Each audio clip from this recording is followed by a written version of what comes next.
Hi everybody. Today I just want to talk a little bit about my experience with CZ pattern pistols. As you can see there's a little sampling there. We've got a cz-75B current production, a P07 second gen, Jericho 941. That's an IMI. I think that's an FL 941. That's a B6 salsa mad made in Turkey, Armalite AR-24, CZ Shadow 2, and most often CZs are compared to Browning high power. So I'll put one out there too, although I've never understood the comparison outside of maybe the locking lugs and the Browning cam improvement to the barrel, so the swing link, but that's out there as well. So my history with the CZ goes back to the late 80s. I remember going to a local gunsmith shop. He was a friend of the family, and he had an original cz-75.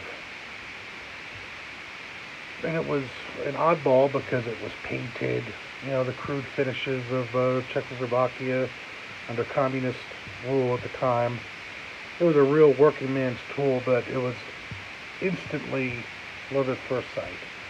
At the time, the metal frame Smith & Wessons were very popular, particularly with law enforcement. The 4509s, the 9mm, the compact full size, the stainless ones. Berettas were popular. SIGs were really picking up steam, 226s. But, you read the gun magazines, Jeff Cooper loved the cz-75, and I fell in love with that. Although it wasn't for sale, I got to handle it, and I was smitten by the design, the feel, the ability to have double action with the ability to have carry cocked and locked. It was really very unique. I mean, outside of the Bren 10, you just didn't see CZ pattern pistols in the United States. And fast forward a couple of years, Action Arms started to import cz-75s. And my brother and I were right in line to buy a pair of brand new cz-75s. And they were, the ones that we wound up getting were transitional models. They were cosmetically similar to the current cz-75B, like this one, but they were actually cz-75s without the firing pin block. And there was a whole transition where they went from the painted finish to more of the finish of the Beretta. The modern finish you see today with the hook trigger guard. And they made a couple other changes up into the day they came out with the B. They made some changes to the internals with the safety. Later I picked up a 96 Turkish contract CZ. Those were made 1 year only in 1996. They literally dumped those on the U.S. market. I think I paid $250 for it. No box or papers. Right in the middle of the crime bill ban. And was able to give many 15-round factory CZ magazines as I could buy. Those were the good old days. So one thing I noticed with my first CZ, the pre-B, was just how accurate the CZ platform is. Just box stock, military issue, accurate. Right up there with, say, a Beretta 92, if not more so. And it spoiled me because they shot, at the time, were doing a lot of bolt pin shooting and had custom 1911s built off of, mostly Colts. So out of the box, the CZ performed as well as, custom 1911 right out of the box. And having owned several surplus pre-Bs, the new pre-B I purchased, and, current production, that has not changed one bit. These are very accurate pistols right out of the box, particularly the Czechoslovakian. You cannot go wrong. This particular model is just a standard B, non-Omega, I put the wooden grips, the retro looking grips on it. Great shooter. And as you'd expect, everything that's good about the cz-75 platform, the Shadow 2, will make you look good at the range. I'll give it that. Just great, accurate platform and reliable. All the Czechoslovakian CZs are reliable. Having said that, when you tend to acquire pistols over time, you know, you just wind up with an Armalite AR-24. That's a fixed sight version. It's just a cool variant. And as you may know, Turkey, they do interesting business. So in '96, I guess they had ordered a large supply of cz-75s, and then right in the middle of that just refused to accept them. They wound up on the American market because they wound up working with Tanfolio on building their own variant of the cz-75 at their own arsenals. So you get Sarsamaz, a couple other manufacturers.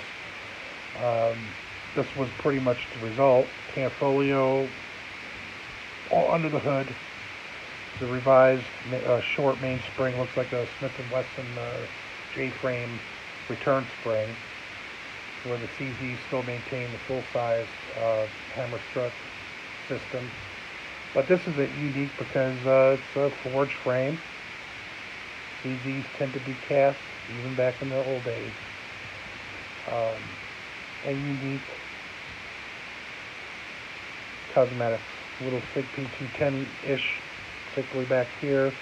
Slide frame rails inside the frame. Nice cuts. Nice roll marks. An Armalite Pegasus. I know this was a pet project of the CEO of Armalite at the time, and he made a neat gun. I'll tell you. And this is accurate. That's a very, very cool CZ variant. If you see one, they give them away. I mean, I think I paid $3 or $50 for this.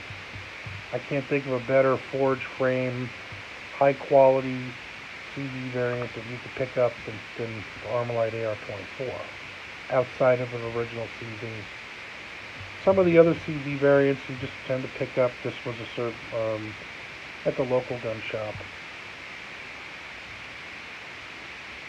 I had to do a lot of work on this with the trigger. I mean, the quality on this isn't what the Czechoslovakian that Armalite is, even though these are made in the same factory. That's a Sarsamaz.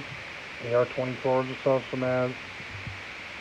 But they're not too much work. I mean, a little fluff and buff to the internals. But I had to pull everything out of it, polish and tune. I think I put a Wolf 13-pound in this, but yeah. Good car gun, trunk gun, backpack gun. One that gets a little wet or muddy, you're not going to mind. It goes bang every time, and they're reliable. But ergonomically, let me just put this on the side. If you compare it with this is probably a late 90s Jericho 941. It's an FL polymer frame. Ergonomically, the Sarsamaz definitely improved the ergonomics. You know, this is a little, that back strap's a little bubbleless in the back. But I mean, the Jericho is a proven platform, and this one will not fail you. Particularly, I think the price of these were cheap when they were coming in the country. Now, one thing I don't like, I've had a couple of the Jericho 941. I had a couple of 45 ACPs, compact, full size, 9mm. They're heavy. That front, there's no weight relief in the dust cup on the steel frame Jerichos, so they tend to be a little more heavy. Polymer frame balances well, does what it's supposed to do. I don't think it's as accurate as the steel frame counterpart, but this was certainly used by at least Israeli police. And interesting thing about this one is it never came with an import stamp. They were usually stamped right there, so for whatever that's worth, unless it's somewhere I've never found. So yeah, interesting variant. But that was used. I think it was about 250, 300 bucks or something at the time.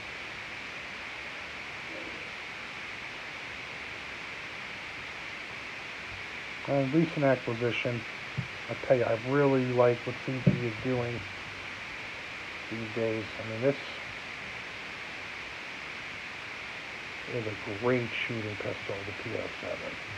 I was tempted to buy a PO9 with the suppressor mount. This came to my hands. My brother wound up picking it up, and I acquired it in the trade last week, took it to the range. What a great shooting pistol. Great shooting pistol. I love the ergonomics, the hammer, slot, or the rear sight. There's just got enough of a bevel on it to make it smooth. The thumb grip really helps. Just the design and the enhancement to the original CZ platform is very impressive. I've got this one set up to cock and lock, but with the Omega trigger, you could have it hammer drop, if that's your preference. I may go back to that at some point, but I start carrying this more. But size-wise, it's in there with, say, an H&K VP9, Walther P99, you know, the striker-fired, I guess you call them the new European service standard pistols. They're kind of Glock 19 size-ish. That is a fantastic quality pistol for the money. Now, would I turn down a PO1? Heck no. That might be on the list one day if I find one at a decent price. But for polymer framed, forward-thinking CZ variant, ergonomics, changeable back straps, I mean, they really, really did a great job on this pistol, particularly the Gen 2. So, in a nutshell, that's kind of my experience with the CZs. I find that the steel frame check guns are phenomenal. The steel frame Jerichos were always accurate. I've had a couple Canfolios, including 10 millimeters, that were great. You know, if you don't crack the frames first, you can't go wrong with them. If you're on a budget, you can't go wrong with any of the Turkish ones. They work. They made huge investments in CNC equipment and manufacturing processes that they make, you know, their manufacturing is equal to anyone on the planet right now, and the prices are right. So for 300 bucks, 250, whatever these are going for now, great deal. You can go up to TriStars. You got aluminum frames and Armalite AR-24s are out there with a forged steel frame cheap, as I mentioned. Can't go wrong with any of them. But if you had to get one and you like the steel frame, that is where you go right there. You go to the original cz-75. There's just something aesthetically about it. It's a super quality piece. I think the new cz-75s are the best they've ever made. Internally, the machine marks, I mean, very well made. A lot less machine marks on the inside, so they've upped their manufacturing processes as well. And you know, my CZs I've owned ranged over 30 years. This one's not even a year old. Not even a year old. And I've noticed some improvements on the fit finish, but they're all accurate. So I wouldn't turn down any good cz-75. I don't care if it's a B, pre-B. I prefer the Bs myself.